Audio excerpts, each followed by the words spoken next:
Hello there. Okay, let's answer some questions. Warrior of Light asks, I think you already know my question, so I don't have to write it again, right? Or would this count as a question for the Q&A? Yes. Okay.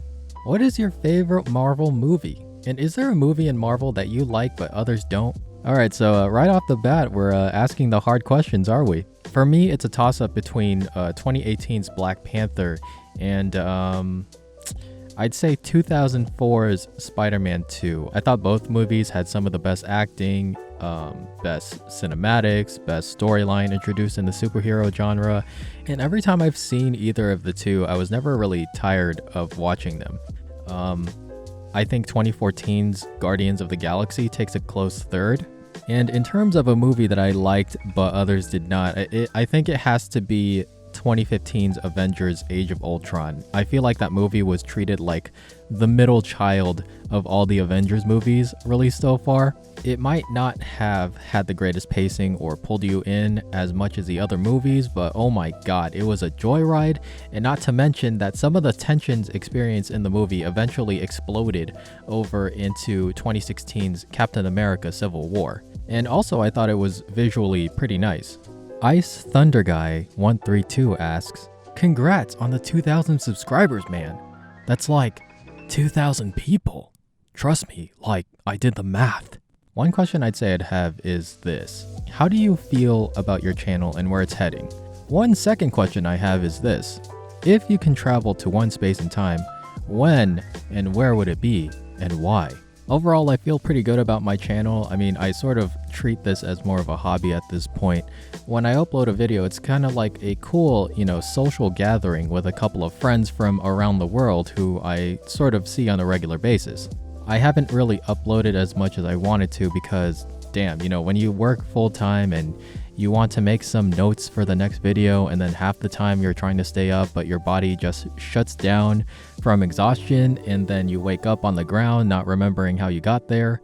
You could say it's not the best of times, so I'm sort of figuring out how to sustain good energy throughout the day like I used to effortlessly. In terms of your second question, Seattle in 1989.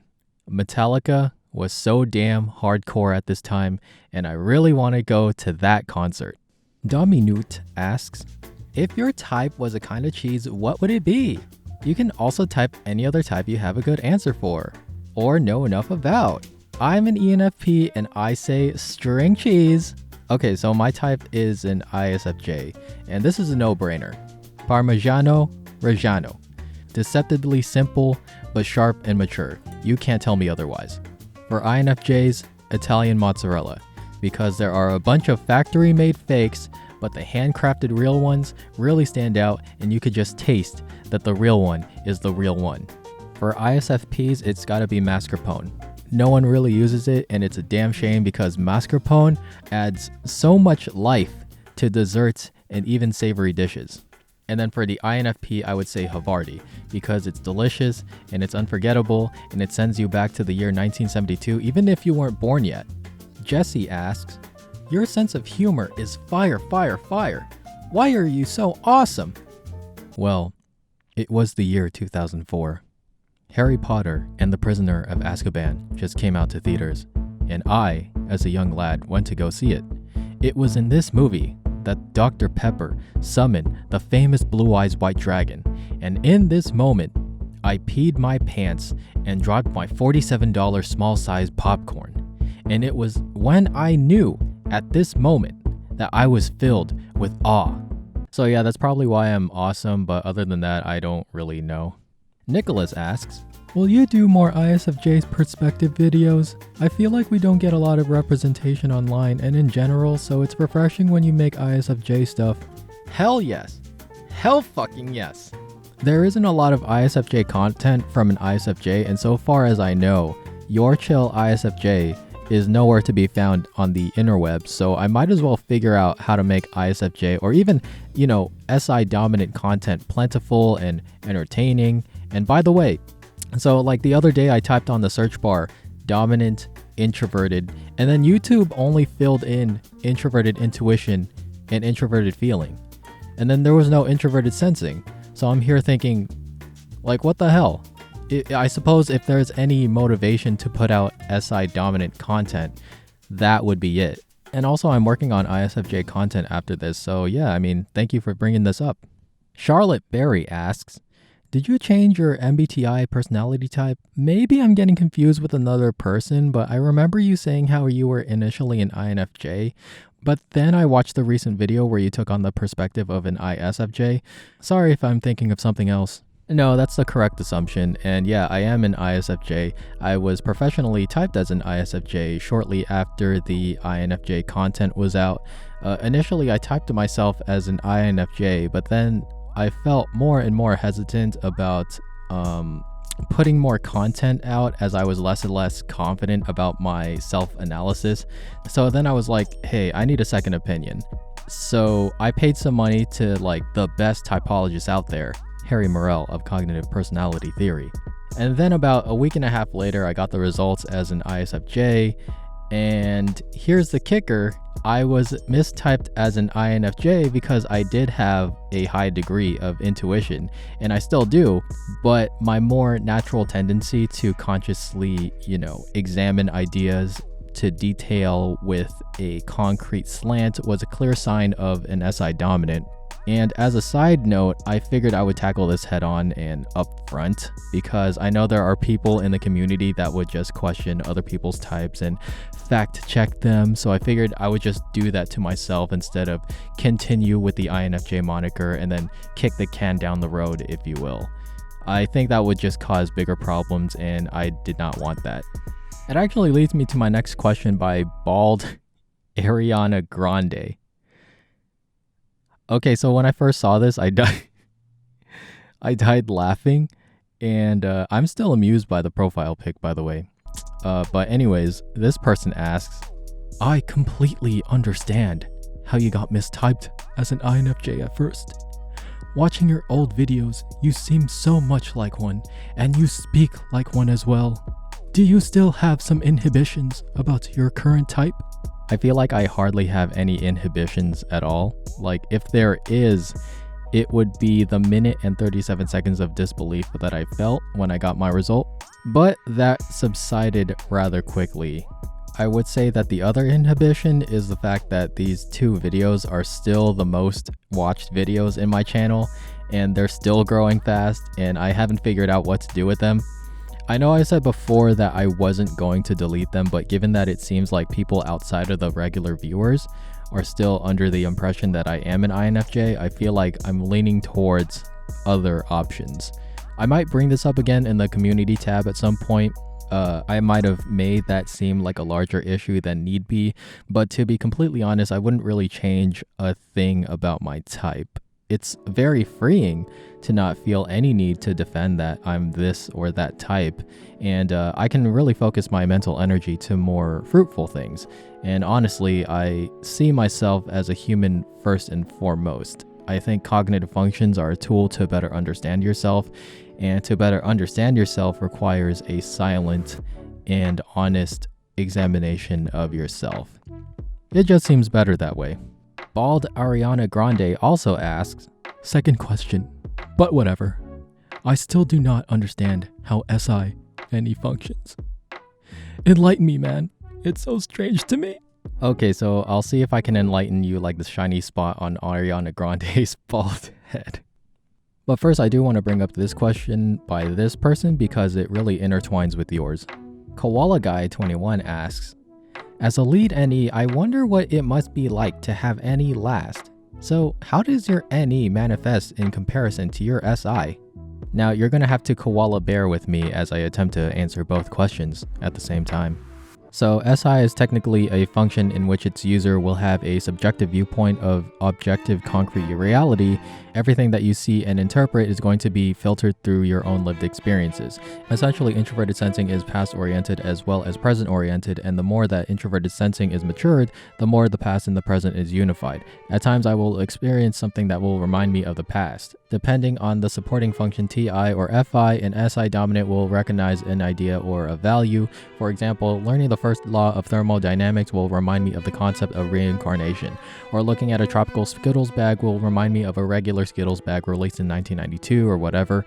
A major feature of SI is its focus. I am going to examine a few ideas at a time with intense scrutiny and try to make sense of the world based on this. Now, how does NE fit into the picture? Not easily at first.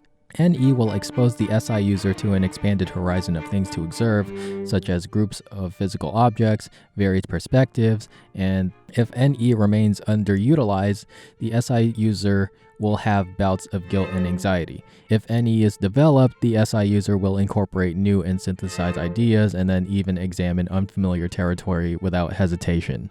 And is there anything else? Yes, but I'm probably going to expand on this in another video.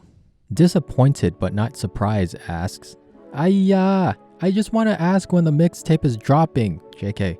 My question is, what's the most embarrassing incident that happened to you recently? Honestly, because I'm a hermit nowadays, there was nothing really embarrassing that happened recently, but I did want to tell you this one story when I was still working at Target. So we had this one new hire that came in, and I was told by my team lead to help him out and show him how we normally do our tasks. And you know, he was pretty cool. He came from the Middle East, if I recall correctly, and he picked up on what I was teaching him, you know, pretty quickly, actually. And then break time hit, and then I was washing my hands, and I was drinking a bottle of Sprite that I got from the vending machine. And he came in, and he washed his hands, and then he overheard me say, "Oh my God, this Sprite is sex." And then he asked me, like, "Hey, what is this sex? When you drink it, is it the sex?" And then I told him, like, oh no, when you say something is sex, that means it's really good. It's like this local slang term that he wasn't familiar with. So I didn't really think much about it.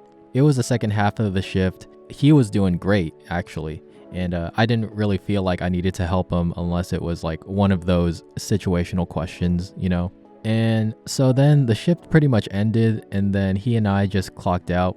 The store manager was there, and he was checking up on him, and he thanked me for helping him out, and I was just about to walk out the door, and then I overheard the store manager asking how his first day was, and then I was expecting, "Oh, it was pretty good." No, I heard, "Yes, this work shift was sex." And then my manager was taken aback, and then he gave me this look like, "What the hell did you just do to him?" And then I sprinted out of there. And then I drove my ass home, and I was going to hear about it like the next work shift. So, that was sort of one embarrassing moment. If there was any lesson to learn here, it's that what you will say will definitely affect other people in ways that you have never expected. The Real Ultranite asks, are you using pastime snacks as a way of opening up without saying personal stuff about yourself, or am I trying to find patterns when there is none? That is a very interesting question.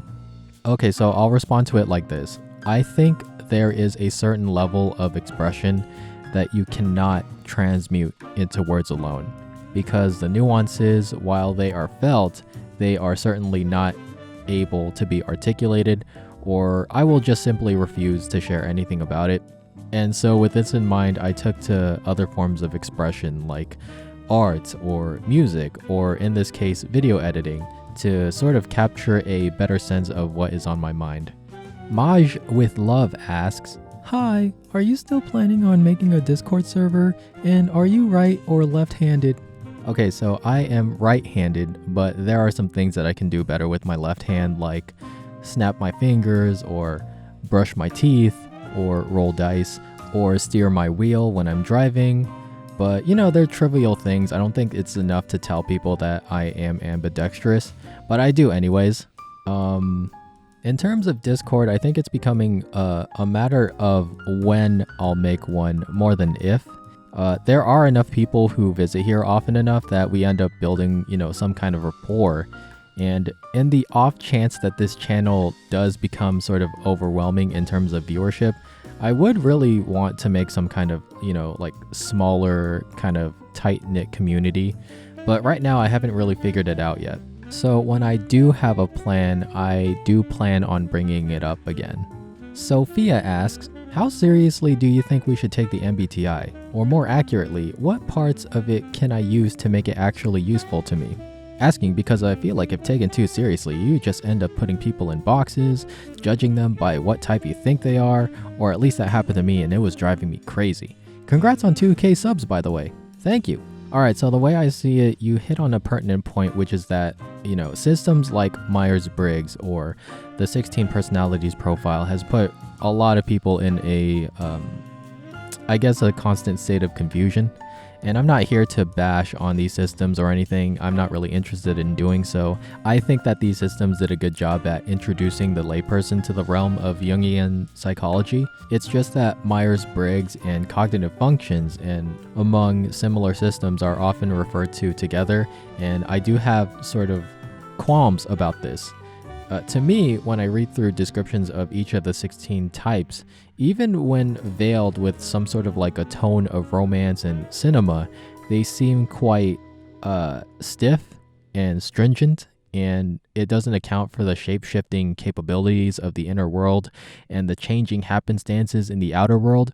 But then when you read through psychological types, it gets as close to scientific theory without really losing out on the humanitarian element.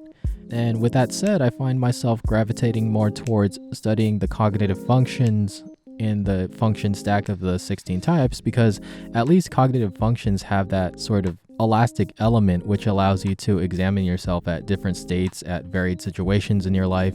I mean, you will use all cognitive functions at some capacity. It's just a matter of like which stack of functions that you tend to gravitate towards the most, and then allow yourself to transcend it in some way. With all of that said, to finally answer your question, I think that personality systems in general should be used as a personal tool for understanding and never really a system to aspire to satisfy. Stuff as Vines asks, every single time my Mai has taken 16 personalities, she got INFJ. I had her take a bunch of cognitive function tests and she got ISTJ every time. Does this mean she would actually be an ISTJ? Perhaps. I knew one or two ISTJs back in college, and they happened to be really in tune to their emotion. And also they just felt uncomfortable whenever there was some lack of order in their environment. So both went on to pursue their careers as police officers. So I mean, if she has similarities within what I just said, I think she would be an ISTJ. But don't take my word for it. I think there are several other YouTube channels that can capture this like way better than I can. Are you into Enneagram or any other personality test? Do you know your Enneagram type? Actually, yes. I am a 4-wing 5. I'm not too into any other systems as I put most of my focus on the cognitive functions, but I also think that Hogwarts House quizzes are really fun and underappreciated. By the way, Ravenclaw represent. The Real Ultranite asks, what is the purpose of living? There is no purpose of living. And I don't really mean that in a nihilistic sense of we're just floating specimens in space. I really do think that we are much more than that. I think it's just that if there is a purpose in life and there's an objective purpose in life, I think everybody and everything would aspire to that purpose, and therefore nobody would be free and nothing would be. I mean, if you look at a tree swaying in the wind, the tree does not define itself as a tree, and it does not define any purpose of swaying in the wind. It just does things while effortlessly integrating itself to nature. And yet it looks so alien and majestic, and it exists. It's just that we as humans have a conscience capable of identifying ourselves apart from that tree or anything in nature for that matter, and that capability comes with a source of misery. And that misery is something that we try to escape from, and one of those escape destinations is finding a purpose. But the problem is that there is a subtle deal being made which says that until I reach this purpose, I will never get rid of this misery. Now, without spiraling all of us down into depression, I will just say that a purpose for living is better discovered unexpectedly than searched for its own sake. Illstrumentalist asks, what is some advice that you would give to us INFPs to better well-round themselves, since they can be laid back or lazy even? Nah, I wouldn't say you guys are lazy. But moving on to the question, I would say that with every type, the biggest source of improvement or transformation is within your suppress function, in this case, extroverted thinking, and your blind spot, extroverted sensing. So the way you go about things will have to have somewhat of a more pragmatic slant situated in what you have available to you right now. And the way that you perceive the world will have to have some sort of like more logic and order than you already do have. But even before that, you really want to understand through your own experiences what is stopping you from becoming well-rounded. And I think that's all I have to say about that. Daniel Nakanishi asked a bunch of questions, and I think I will answer them in a more rapid fashion. Do you think about making other types of content? Yeah, I mean, something about mathematics and motivational videos, but I think I will need another channel for that. Do you not get along with any other type?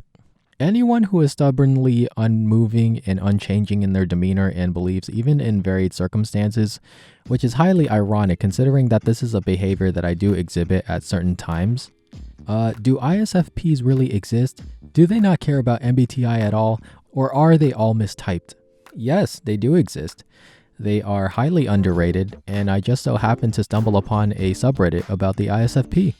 If not an ISFJ, which type would you rather be? Or which function would you rather have as your primary?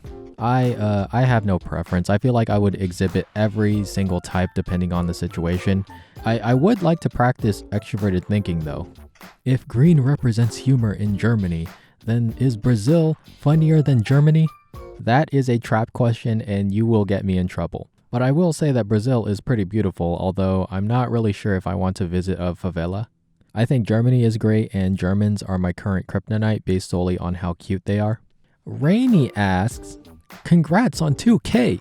Are you planning on dropping a mixtape anytime soon? Those rapping skills can't go to waste, man. Damn dude, like I need a producer. I can write my own stuff though. Like, you don't even know. I'm the best saran wrap on the hip hop game of Chutes and Ladders. I wrote for NSYNC. I wrote for Tom Hanks. I wrote for Jake from State Farm. I wrote for the lamp that keeps on stepping on the eye in Pixar. You know what? Okay, so I'm gonna make an announcement, guys. I am gonna make a mixtape and that shit is gonna come out in 2082, okay? I just don't have the technology yet. Are you a leaf in real life? Yes, metaphorically. I am just a voice, but I do take on many forms. Right now, I am a leaf in the elaborate Yggdrasil that is the World Wide Web. Markamu asks, are you a human being?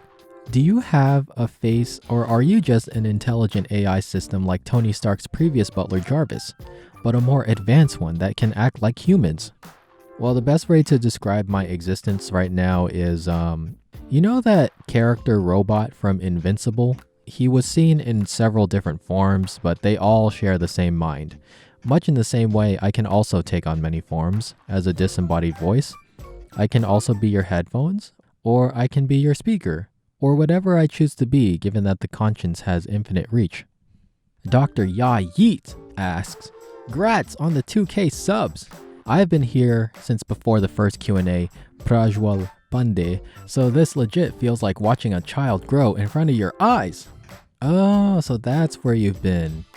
What are your hobbies? And tell us your music taste, please. Great vids. Keep it up. Thank you. Okay, so hobbies.